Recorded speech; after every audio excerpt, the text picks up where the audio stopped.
Bonjour et bienvenue, voici notre tour d'horizon économique, géopolitique, sanitaire et boursier. Nous sommes le 1er avril et pour comprendre comment tourne la planète finance, c'est sur la bourse au quotidien et nulle part ailleurs. Et l'épisode du jour s'intitulera La France en récession, le CAC 40 bat un record, ce n'est pas un poisson.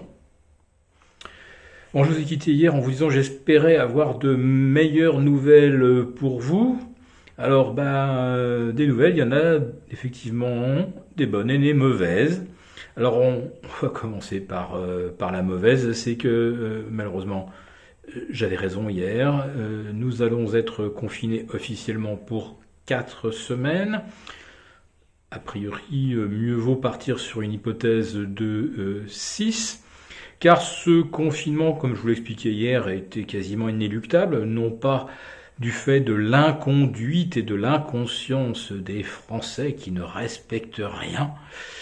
Non, c'est tout simplement parce qu'avec l'accélération des vaccinations, eh bien, on obtient mécaniquement une hausse des cas. Ça s'observe tous les ans avec la vaccination contre la grippe.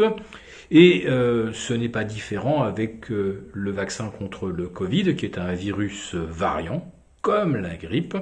Et comme on l'a observé en Israël, au Royaume-Uni, au Chili, dans les Émirats arabes unis et même en Grèce, qui est en avance sur la France en termes de vaccination, eh bien, chaque fois que les vaccinations ont atteint un rythme de croisière élevé, eh bien, on a eu derrière un pic de contamination, en fait, de gens devenant symptomatiques, ce qui est tout à fait normal et parfaitement documenté depuis des décennies de campagne de vaccination. Donc de toute façon, on allait avoir, et on a déjà, cet accroissement du nombre de cas dans des départements où, que je sache, il n'y a pas de rave party, de fêtes clandestines massives ou de désobéissance civile des citoyens. Si vous prenez l'Indre, le Cher ou je ne sais quel autre département proche des Pyrénées, d'un seul coup, le taux d'incidence est passé inexplicablement de 200, 220 à 380. Alors, bien sûr, on nous annonce que c'est le variant anglais, mais en fait, il s'agit tout simplement de départements où la vaccination a commencé sur un rythme soutenu. Voilà. Donc, pour soulager les services de réanimation, de toute façon, il fallait effectivement prendre une initiative, ne pas passer pour ceux qui ont vu et qui n'ont rien fait. Même si ne rien faire n'aurait pas changé grand-chose, puisque plus on vaccinera, plus on aura de cas.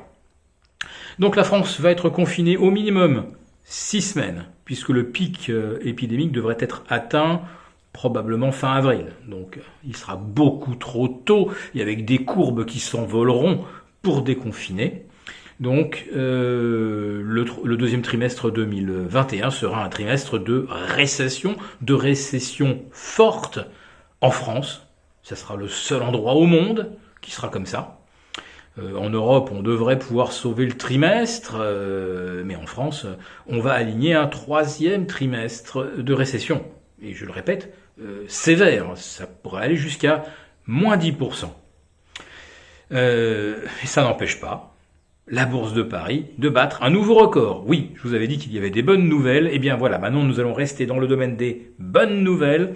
Le CAC 40 Global Return vient de franchir la barre des 17 000 et continue donc de tenir à distance le DAX qui inscrit un nouveau record absolu aujourd'hui à 15 000, enfin 15 080, là, soyons précis.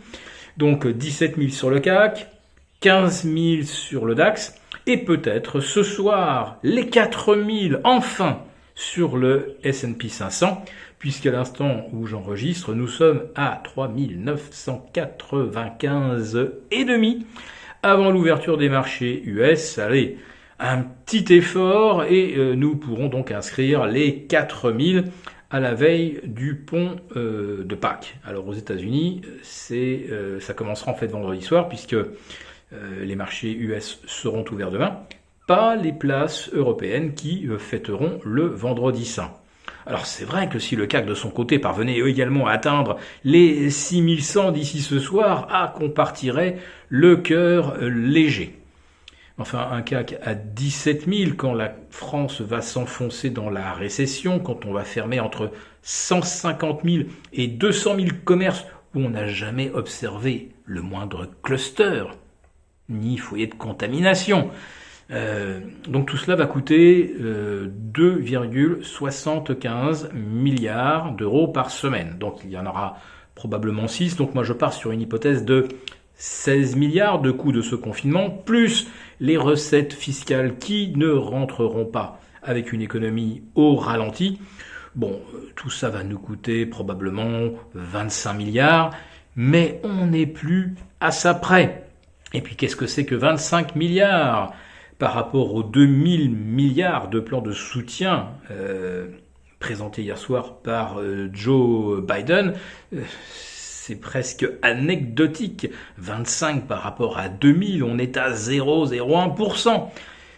Et Joe Biden, autre bonne nouvelle, et on va terminer là-dessus, annonce que ce n'est pas tout, qu'un deuxième plan de 2000 milliards sera probablement discuté bientôt.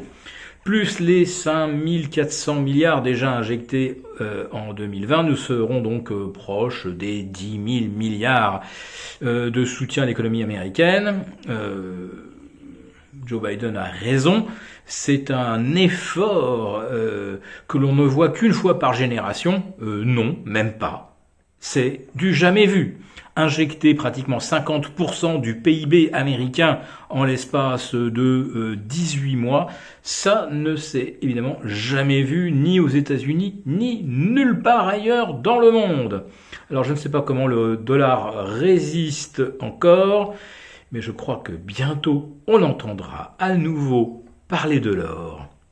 Voilà, je vous souhaite à tous un très bon week-end pascal, le dernier où on peut encore vivre un tout petit peu, avoir des relations familiales et avoir une vie sociale.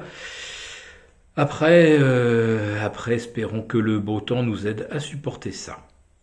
Très bon week-end. À mardi.